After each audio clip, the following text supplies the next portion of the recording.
Well, it's expected to be a lot more of the same in Wisconsin today. Look at those pictures as union protests continue over Governor Scott Walker's budget cuts, his proposed cuts. Joining us right now from the state capitol building in Madison is Governor Scott Walker. Good morning to you, sir. Good morning, Steve. Good to be with you. Well, you've only been on the job 6 weeks. How's it going so far? Well, overall, we had a great first month. We showed that Wisconsin was open for business, improved our business climate.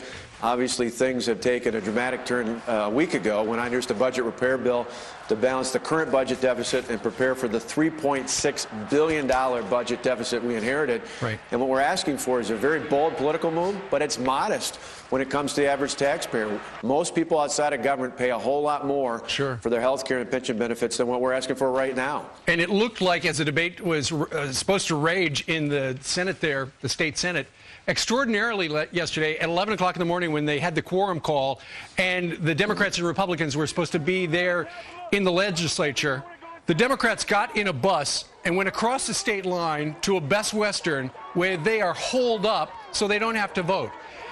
Did you have any idea something this cockamamie was going to happen? Not at all. I mean, we've got 300,000 plus state and local government employees, and I should add, nearly all of them showed up for work this week, the way they were paid to do, just like I'm at work and everybody else is at work.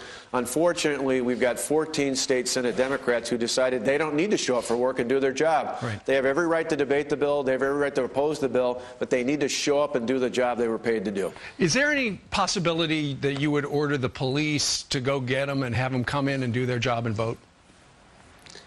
In our standpoint, in the past, historically, and I years ago served in the legislature, you can call the Capitol Police to call people back from their homes or call them back from their offices. We can't cross state lines.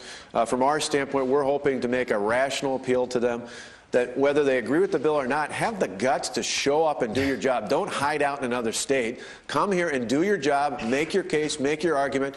You know, I've said I've faced the fact that there are thousands of union protesters here, but I've also pointed out, at least for those from Wisconsin, there's a lot others coming in from D.C. and elsewhere, but for those from Wisconsin, they have every right to have their voices be heard. But the millions of taxpayers who pay taxes here and pay a lot more for their benefits shouldn't have those voices be drowned out either. That's what we need to hear from. And those state senators need to come back and do their job and listen to all sides to this. The President of the United States, as he famously weighed in on the immigration debate in Arizona, is now weighing in on what's happening in Wisconsin. And, Governor, listen to this. He's not on your side.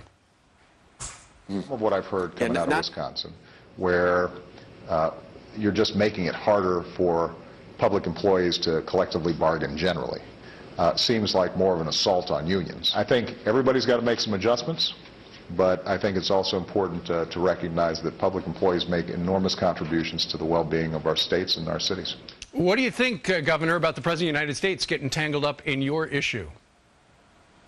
Well, I think we're focused on balancing our budget. It would be wise for the president and others in Washington to focus on balancing their budget, which they're a long ways from doing.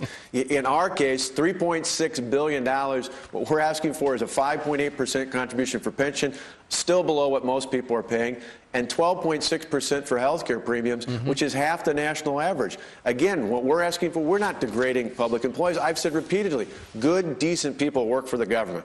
But they shouldn't be excluded from what everybody else in society is going through. And in these tough economic times, we've all got to be in it together. Governor, after what happened in Tucson happened, the President of the United States called for the rhetoric level to come down and, you know, let's just all get along.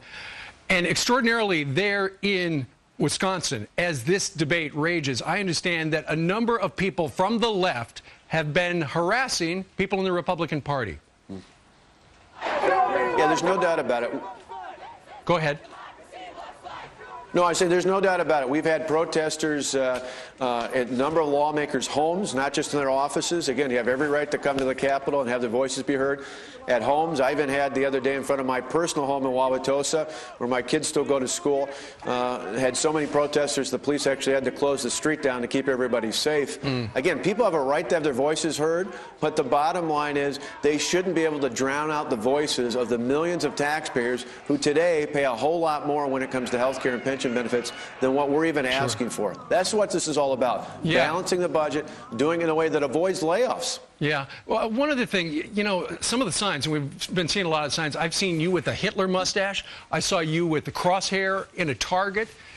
Now, if people from the right did that toward people on the left, there would be a huge outcry. And yet, I have not heard many members of the mainstream media even bring that up. No, it's been pretty quiet in that regard. And again, we're not going to be intimidated by people with the kind of outrageous rhetoric that's out there. We're not going to be intimidated by people coming in from outside of Wisconsin trying to tell us what we need to do to balance our budget. The bottom line is we got elected to do a job. We told people all throughout the campaign. We told people since the election. We told people since I've been in office what we had to do to get this state working again. If we wanted to show we were open for business, part of that means having a balanced budget that's stable. And unlike New York and California and other states where there are Democrat governors cutting billions of dollars from schools, universities, local governments, we're actually looking at budget cuts, but doing it in a way that actually saves jobs and keeps our services where people expect them. Well, I know you got a busy day out there in Madison where you would like to take a vote today. I'm actually go ahead. Yeah, I'm actually going to show up and do my job, unlike those state senators. I'm in the Capitol doing my job. I'm daring them to come back and do what they're supposed to do, what they were elected to do, and what I hope they will do by the end of the day. All right. Well, stand by. Governor Scott Walker.